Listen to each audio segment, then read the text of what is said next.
يرتكب 400 جريمة بالسعودية بطرق صادمة وتلحس المخ، والتفاصيل بتجنن عقلك. بس تأكد ضروري انك مشترك، وخلنا نبدأ. في احدى الايام عسكري طلق رصاص على احدى المواطنين، والمصيبة بدون سبب. فهنا مدير الشرطة قال له بسبب حركتك التعبانة هذه انت مفصول. فصارت الكارثة والطامة الكبرى. تخيلوا العسكري اعلن العصيان وانه ضد الحكومة السعودية، وتعاونوا معه عيال عمه واللي معه من القبيلة، وتقريبا عددهم من 18 إلى 20 شخص كلهم ضد الحكومة، وسووا أخطر عصابة ممكن تشوفها بحياتك. العسكري قال لعيال عمه نبي نوقف بطرق صحراوية ونوقف الناس المسافرين ونسرقهم، وإذا كانوا رافضين ويعلون صوتهم علينا نقتلهم. وفعلا صاروا يوميا أي سيارة يشوفونها قدامهم يوقفونهم بالقوة الجبرية، ويسرقون مواترهم ويضربونهم، وبعض الأوقات يقتلونهم بطرق جدا بشعة. فهنا صارت حرب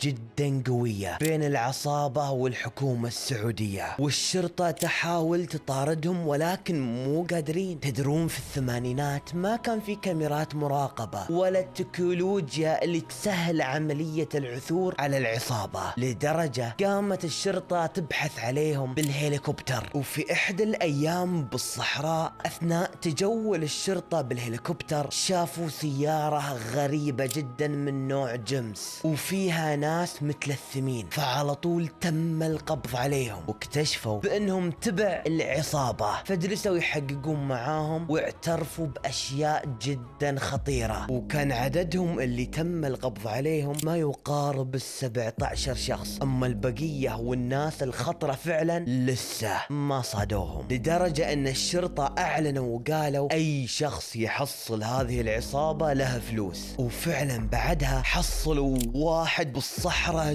جدا غريب، وكان يجادلهم ويبي يطلق عليهم النار. فقالوا له نصيحة استسلم عشان ما تموت، ولكن الشيء الغريب انه رافض ويقول والله راح اقتلكم. وصار تبادل اطلاق نار بين المجرم وبين الشرطة، لدرجة الشرطة وقتها جابوا له امه بالهليكوبتر، قالوا يمكن يسمع كلام امه ويستسلم، حنا ما نبي نقتله. ولكن الام قالت لهم هذا ولدي وانا اعرفه، صدقوني ما راح يستسلم، يا قاتل يا مقتول. ولكن الطامة المريبة المجرم خلصت رصاصاتها ما بقت له الا واحدة، فجلس يفكر اقتل فيها عسكري ولا استسلم. بالنهاية مسك السلاح واطلق على نفسه، اي نعم انتحر. اما رئيس العصابة اللي زمان كان عسكري وقناص محترف هرب لليمن، فتواصلت الشرطة السعودية مع الشرطة اليمنية وتم القبض